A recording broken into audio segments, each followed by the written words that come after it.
Yung mister ko, nagalit siya kasi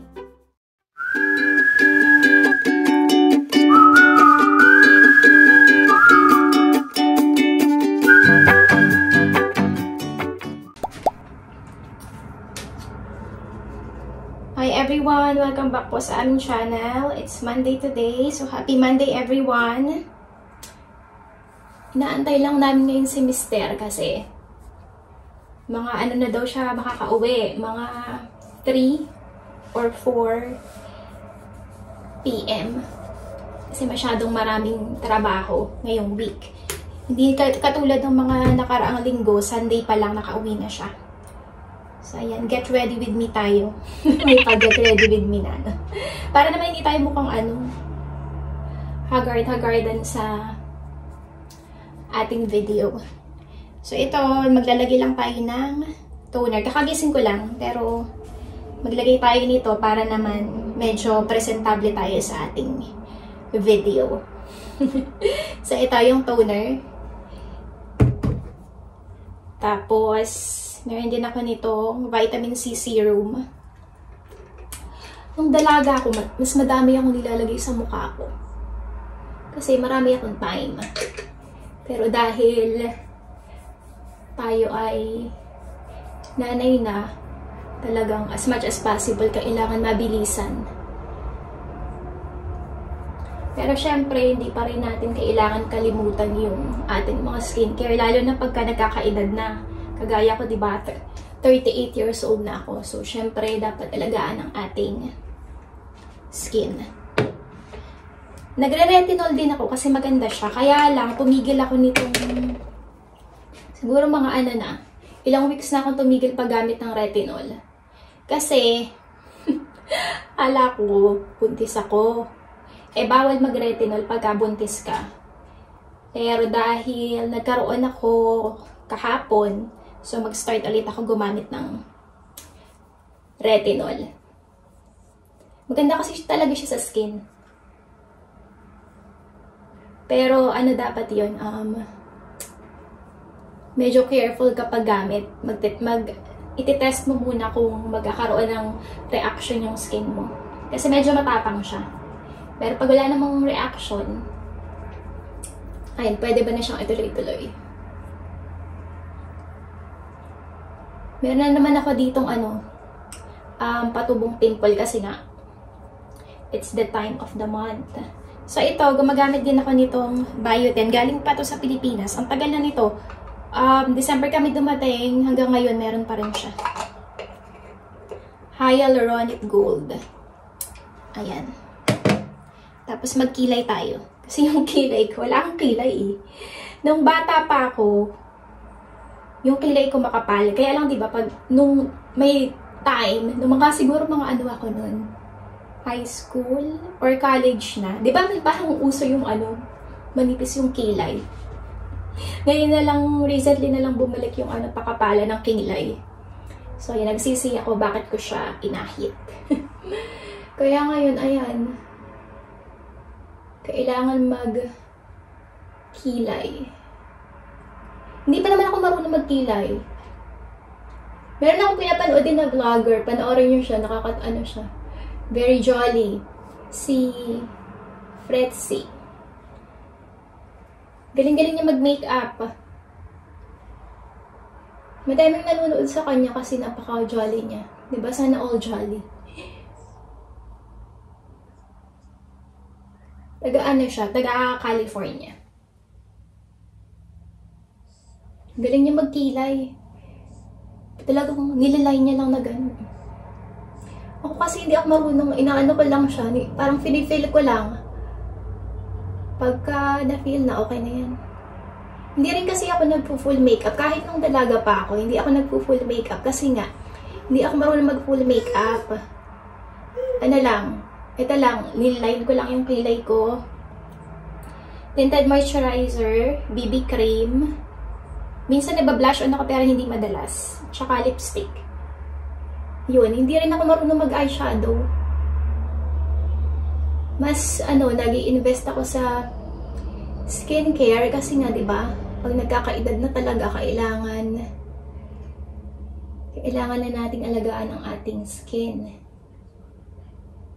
para ma-delay ang skin aging. Tapos alam niyo ba, nung nagkaanak ako, nung nanganak ako kay Zeta, nagkaroon ako ng parang mga melasma, yung mga dark spots dito sa area na to. Hindi ko alam kung napapansin niyo. Sabi pa naman nila, matagal daw yun mawala or minsan hindi na talaga siya nawawala. So, kailangan mo na talaga ng mga skincare. Tapos parang meron din akong patch dito. Anyway, ganun talaga. Wala tayong magagawa. Parte siya ng pagiging nanay. Swerte yung mga iba na hindi nagkaroon ng mga skin problems after mga anak or nung nagbubuntis. Tapos nangitim din yung kilikili ko nung nabuntis ako kay Zera. Sobrang itim niya. Tapos nawala. Tapos, ewan ko ngayon, parang nagda-dark ulit siya. Ang hirap pa naman maghanap dito sa US ng mga yung pang mga whitening. Kasi hindi siya uso. Hindi siya katulad sa atin na, di ba, nagkalat yung mga whitening products. Dito kasi hindi. Kasi mapuputi na sila naturally. So, ito, gagamit tayo nitong Snail White. Galing pa rin to sa Philippines. Glassy Glow. Ano to? BB cream. ICC cream.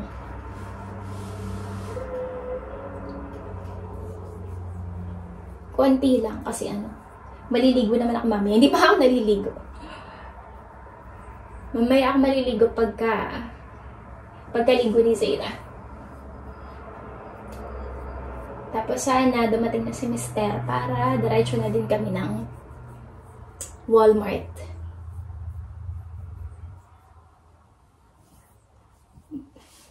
Maikisi lang itong video na to. Mag-share lang ko sa inyo ng mga bagay-bagay. Mag-ano lang tayo, magmamarites lang. Pero parang haba na kasi dito sa ating pa-skincare. Ganito ako kabagal kumilos pag mag-skincare. Kaya, nagagalit si Mister. Tapos mag-ano tayo, konting lipstick. Ang ating lipstick ay Maybelline. Ano pang nito? Fuchsia for Me. Wala tayong pambili ng ng mga mamahaling lipstick. So, Maybelline na lang.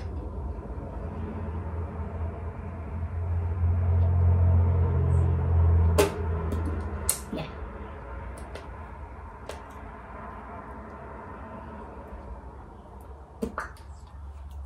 Ayan, pwede na yan. Kunin na natin si Zera.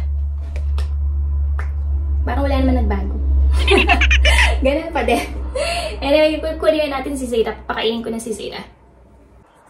Ayan ang ating baby Zera. O, busy na naman kay Miss Rachel. Zera! Zera, look at the camera. Tingnan nyo. Tamang-tama siya lagi kay Miss Rachel. Si Miss Rachel lang sapat na. Kahit iwanan ko to. Kahit na busy ako paglilinis. Naiiwan ko siya dahil kay Miss Rachel. Very handy si Miss Rachel. Kaya yung mga magkakababy dyan, alam niyo na. Hindi ko alam kung ano bang meron to si Miss Rachel, kung bakit parang ang dami-dami niyang ang dami-daming baby ang nahuhook sa kanya. Parang nahihypnotize niya ba? Ay nako, nagalit na. Nagalit na ang baby Shing Shing. Ay, tapos pala everyone, ipopromote ko ulit. Please vote for our baby Zera to be the baby of the year. Ano ba yan? Bulul-bululan na tayo. Nakapin sa comment section yung link para madirect kayo sa profile niya. Please vote for her. Para siya maging baby of the year. Para mapanalunan niya ang $25,000 and ma-feature siya sa isang magazine. Thank you so much everyone in advance. Nagagalit ng ating baby. Kunin natin si baby Shing Shing. Iyak-iyakin na kasi siya. Say hi everyone. Hello. Please vote for me. So voting po starts on the 16th of September, yung first round. 16th of September until the 26th. Tapos, pagka nasama siya sa top 20, mag-move on siya sa second round. So, please po, help nyo po na makapasok ang ating baby Zera. Libre naman po ang pagboto. Bakit kaya sobrang cranky ng baby na ito? Tell them, please vote for me. Gutom na siguro siya. Pakainin na natin. Dinala ko muna dito si Zeta kasi nga medyo cranky siya. Hindi ko alam kung bakit. Hindi naman siya ganito pagka normally pagka umaga. Laro-laro muna siya dito. Alam mo ba, nagiging kami, super busy kami itong mga nakaraang linggo and magiging busy kami until the end of the month. So malalaman nyo yan kung bakit. Very exciting news.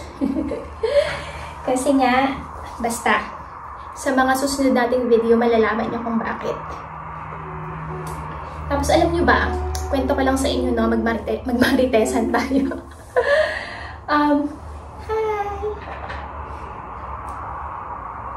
Face ikaw sa camera para makita ka nila, baby. Para makita ka ng mga lola mo doon sa Pilipinas. Kasi ikaw lang naman ang gusto nila mapanood sa video. So anyway, ito na nga. Itong mister ko, nung last week, tinawagan niya yung biyenan kong babae para tanungin siya kung pwede bang alagaan muna si Zeta kasi mag-motorcycle ride kami bilang patapos na ang summer, mahihirapan na naman ay patagal na ulit bago magamit yung motorcycle kasi malamig na. And sabi nung aking biyenan na babae, hindi nga daw siya makakapag-alaga muna dahil kakagaling niya lang sa surgery. Kung napanood niyo yung isang video namin, di ba sinabi ko na, nung in-announce ko din na kasama si Zeta sa part siya ng isang biggest photo contest dito sa USA na dinalaw din namin yung aking mother-in-law kasi nga kakagaling niya lang sa surgery. Yung mister ko, nagalit siya kasi hindi dahil sa hindi maalagaan si Zeta kasi hindi sinabi sa kanya ng aking biyenan na babae kung ano ba yung nangyayari sa kanya kasi kaya pala siya nagkaroon ng surgery kasi meron siyang cancer sa dibdib. Siyempre, naiintindihan ko yung asawa ko dahil, di ba, nanay na yun and nag-aalala siya. Kaya yung kinabukasan nung nalaman namin, dinalaw namin agad yung aking biyenan na babae. Nagulat talaga kami kasi, di ba, pag sinabi mong ganun yung sakit, nakakatakot. Pero sa awa naman ng Diyos, sabi niya, okay siya, natanggal na, and maayos na lahat. Pero syempre, alam ko yung asawa ko, sobrang nag-aalala. Ano kasi siya? Sobrang ka-close niya talaga yung nanay niya. Kaya nga bumalik siya dito sa Connecticut. Dati sa Oregon siya nakatira. Bumalik siya dito dahil sa nanay niya. And doon ko rin napatunayan na sobrang lakas nung biyenan kong babae. And pareha sila, mag-asawa. Yung aking biyenan na lalaki, biyenan na babae. Kahit na may edad na sila, alam niyo ba siya mismo yung nagde-drain ng kanyang sugat. Although merong nurse na dumadalaw sa kanya doon sa bahay. Ayun, sobrang lakas niya. And masasabi ko talaga na napakaswerte ko sa aking mga biyenan. Alam ko yung iba sa inyo may hindi magandang experience sa inyong mga biyenan. And, you know, I'm sorry to hear that. And meron din namang mga sinuwerte sa biyenan kagaya ko. Kasi mararamdaman mo naman yun eh. Mararamdaman mo kung sincere ba sila sa inyo. Kung yung pakikitungo ba nila sa inyo is fake lang. And ako ramdam na ramdam ko na tanggap nila ako. Tinanggap nila ako with open arms. And talagang mababait sila sa akin. Alam niyo ba, lagi nilang pinapagalitan yung asawa ko pag hindi ako pinapasyal. Kasi sabi nga nila, alam mo naman na lagi yung nakakulong sa bahay pagka wala ka. So, dapat pag andito ka, pagka day off mo, ipasyal mo yung mag-ina. Kaya yung pinapagalitan talaga nila si Richie. Kasi nga, mas concern ako, lalo na yung aking biyenan na babae. Kaya nung nalaman ko din na nagkaroon ng surgery dahil dun sa sakit na yun, nalungkot din ako. Pero, ayun nga, sabi naman niya, huwag mag-alala kasi okay na lahat. And sinabi niya din, kaya hindi niya din sinabi kay sa asawa ko kasi nga ayaw niyang mag-alala and ayaw isipin na mamamatay na daw siya. Ganun siya kalakas. And ganun sila katapang. And iniisip din nila talaga yung kapakanan ni nung kanilang anak na huwag mag-alala dahil nga alam nila na nagda-drive, ganyan. Tapos pagka syempre pagka nakarinig ka ng ganong balita, mag-aalala ka, and hindi ka makakapag-focus sa trabaho. So, ayun. Mabuti na lang at okay na siya. Ayan. Siguro tatapusin ko na yung video dito na kay Marites ng bago. Kasi si Mister ay tumatawag na. Baka pauwi na yan. Ayun lang po for today's video. Thank you so much again for supporting Zayda's Mama and Dada's YouTube channel. See you again next time. Bye-bye. Dali na, bye-bye. Bye-bye. Bye-bye. Bye.